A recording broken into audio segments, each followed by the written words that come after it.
Hello नमस्ते दोस्तों, मेरा नाम है कन्हैया विश्वकर्मा। आप सभी का स्वागत करता हूं आपके ही चैनल टेक्निकल अचीवमेंट में। दोस्तों, ये जो आप ड्राइंग देख रहे हैं ना, ये ड्राइंग किस चीज़ पे है आप पहले इसको देखिए।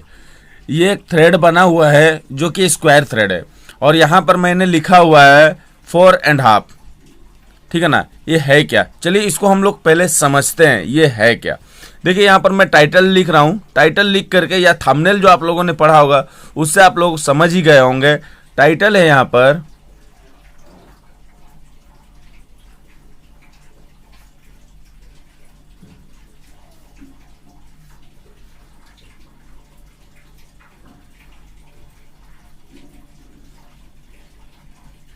ठीक है ना, 1 थ्रेड इन 4.5 इंच, यानी कि एक थ्रेड हम लोग का 4.5 इंच में ये आ रहा है। ये क्या है, ये इंच है।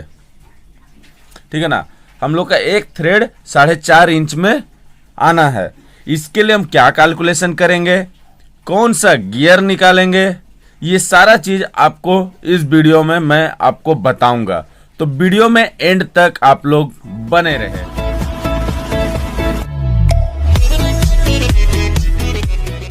दोस्तों, इस वीडियो में आज मैं आपको ये बताने वाला हूं कि 4.5 इंच में जो एक थ्रेड होगा वो किस बेसिस में ज़्यादातर यूज होता है और मतलब कौन जो वो व्यक्ति है जिन्होंने मुझसे ये क्वेश्चन पूछा है, ये भी मैं आपको बताऊंगा। ठीक है, तो देखिए उस व्यक्ति का नाम है वाई शोभा राम, जो कि राजस्थान से रहने वाले हैं।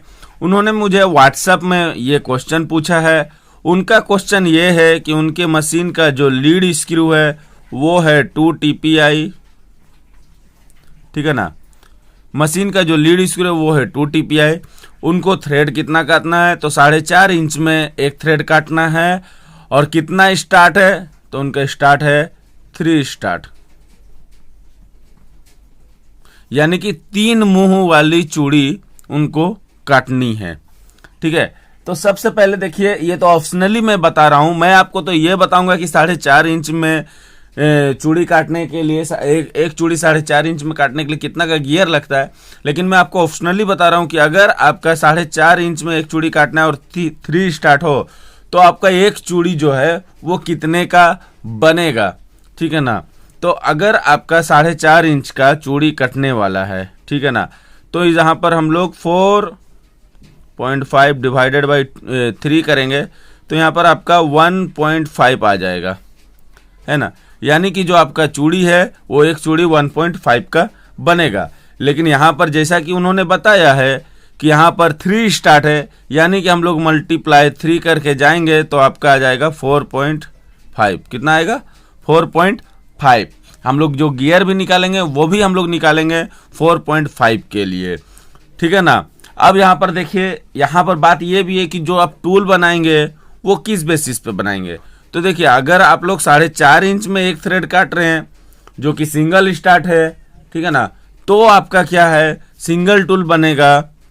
लेकिन जैसा कि उन्होंने बताया है कि 3 मुंह वाली चूड़ी है, तो एक चूड़ी अगर 1.5 इंच की आ रही है, ठीक है ना, तो ये हो गया हम लोग का टूल।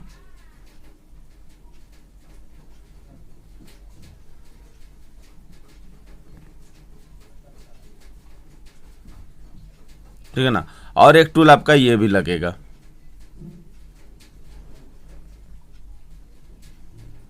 भी टूल क्यों लगाया जाता है इसमें, भी टूल इसलिए लगाया जाता है क्योंकि आपका भी टूल से सबसे पहले आप इस एरिया को काट लोगे। ठीक है ना, इस एरिया को ऐसा करके काट लोगे और उसके बाद में आपका जो स्क्वायर टूल बैठ करके इसमें इस चीज को स्क्वायर बनाएगा। उससे क्या होगा, आपको कटिंग करने में आसानी होती है। ठीक है, तो किसी लोगों के मन में क्वेश्चन ये भी आता है कि अगर ये स्क्वायर टूल है और यहाँ पर 1.5 mm का हम लोग का एक चूड़ी बनेगा अगर 3 स्टार्ट में, तो हम लोग डीप कितना करेंगे। तो देखिए सिंपल है, अगर 1.5 mm का आपका इस जगह एक पीच बन रहा है तो हम लोग का 1.5 mm जाहिर सी बात है डीप में भी जाएगा। ये एक नॉर्मल अंदाजा ऐसा लगाया जाता है। ठीक है ना, ये फॉर्मूले के अनुसार मैं नहीं बता रहा हूँ। तो उसमें क्या होता है, ये आपका 1.5 इंच का आधा वन साइड से डीप ये जाता है।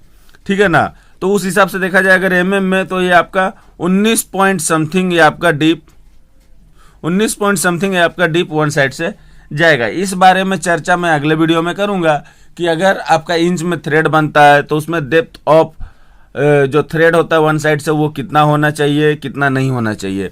अभी जो हम लोग का मेन टॉपिक है वो ये है कि 4.5 इंच में एक चूड़ी है, तो उसके लिए गियर हम लोग कितना का लगाएंगे और वो गियर को हम लोग कैसे निकालेंगे, ठीक है ना। तो देखिए यहाँ पर आगे बढ़ते हैं। यहाँ पर जैसे मैंने बताया लीड स्क्रू 2 TPI है। फॉर्मूला हम लोग का कौन सा लगने वाला है, ठीक है ना। फॉर्मूला हम लोग का लगने वाला है lead to be cut into lead of lead screw.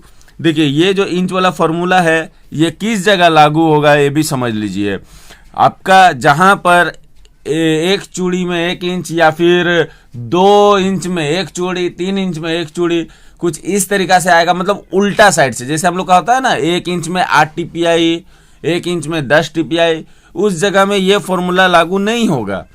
ये फॉर्मूला किस जगह में लागू होगा, जहां पर 2 इंच में एक चूड़ी, 2.5 इंच में एक चूड़ी, ठीक है ना। इंच के ऊपर जाकर के जब एक चूड़ी आ जाएगा तो वहां पर ये फॉर्मूला हम लोग का लागू होगा, ठीक है। यहां तक क्लियर है। अब देखिए हम लोग आगे बढ़ते हैं और यहां पर मैं आप लोग को ये बताता हूं कि किस तरीका से जो है सो इसका गियर हम लोग निकालेंगे। तो लीड टू बी कट, हम लोग को कितना का जो है चूड़ी काटना है, तो चूड़ी कितना का काटना है 4.5, यानी कि 4.5 इंच का चूड़ी काटना है।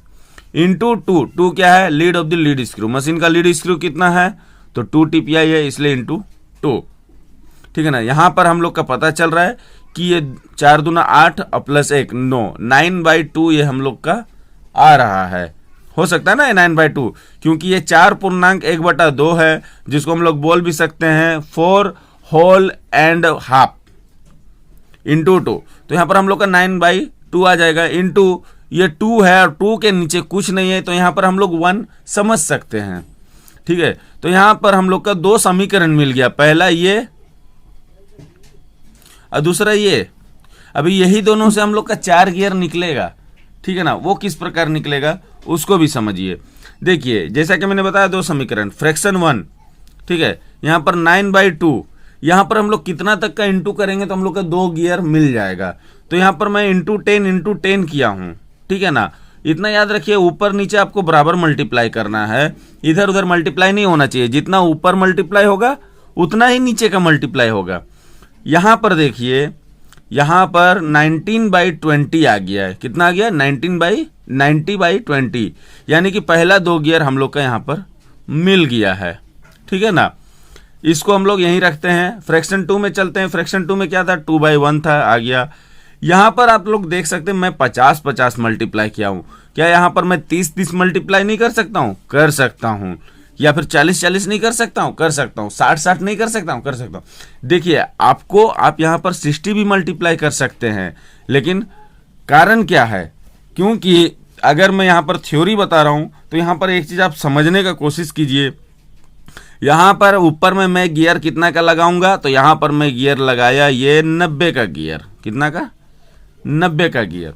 उसके नीचे मैं गियर कितना का लगाया, तो उसके नीचे मैं गियर लगाया 20 का। कितना का 20 का गियर।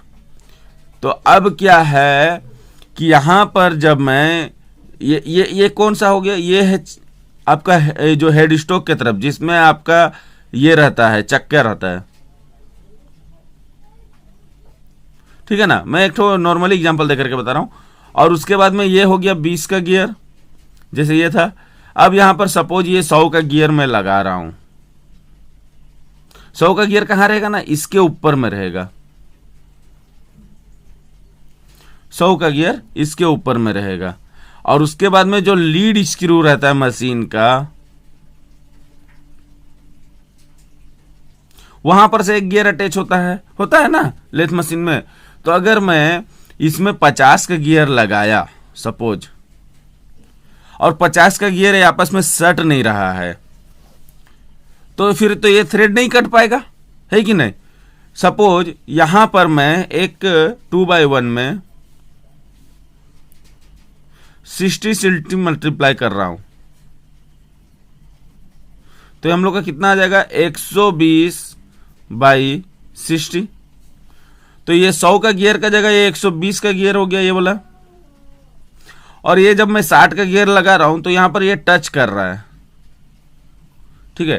कहने का मतलब आप वो गियर को लगाइए, जरूरी नहीं कि आप यहां पर 50-50 मल्टीप्लाई कीजिए या 60-60 मल्टीप्लाई कीजिए। अगर यहां पर 2/1 में अगर यहां पर 40-40 मल्टीप्लाई करने से अगर हो जा रहा है, सपोज यहां पर 80/40 आ रहा है, ठीक है, और यहां पर ये 80 का गियर लगाने के बाद ये 40 का गियर अगर अटैच हो पा रहा है तो आप 40 का गियर लगाइए।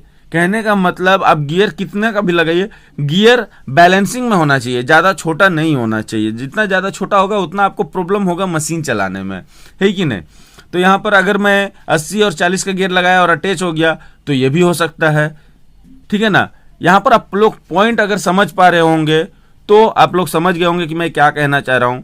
कहने का मतलब ये है कि आप मल्टीप्लाई जितना भी कीजिए ऊपर नीचे, आपको करना क्या है कि वो गियर आपस में अटैच होना चाहिए और वो गियर आपके पास में अवेलेबल होना चाहिए, ठीक है ना। ये समझ गए ना, यहां तक अगर क्लियर है तो ये भी मैं आपको बता दूं कि गियर किस हिसाब से लगता है। देखिए पहला ये हो गया A B C D, है ना, यही है ना। तो गियर भी हम लोग का उसी हिसाब से लगता है। देखिए पहला हो गया ये A गियर के नीचे लगता है B गियर, B गियर के ऊपर में ही लगता है C गियर, और C गियर से लग करके लगता है D गियर, ठीक है ना। हम लोग का जो कंपाउंड गियर है वो कुछ इस प्रकार से लगता है, ठीक है।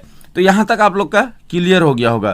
प्लस वो जो व्यक्ति वाई शोभाराम अगर वो वीडियो देख रहे हैं तो अगर आपका क्लियर हो गया है तो ठीक है, वरना आपके पास में मेरा व्हाट्सएप नंबर है, आप फिर से मुझे मैसेज कर सकते हैं, कॉल भी कर सकते हैं, ठीक है दोस्तों। ये रहा एक ये पूरा का पूरा ब्यौरा। अच्छा, बहुत से व्यक्ति का ये भी क्वेश्चन आता है कि सर आपका व्हाट्सएप जो ग्रुप है वो फुल हो चुका है, तो मैं आपको मैसेज कैसे कर सकता हूं। देखिए आप डिस्क्रिप्शन में जब जाएंगे तो वहां पर टेक्निकल अचीवमेंट 3 के नाम से एक व्हाट्सएप ग्रुप होगा जो अभी अभी मैंने बना करके रखा हुआ है। वहां पर आप एंट्री ले सकते हैं इन लिंक के जरिए में।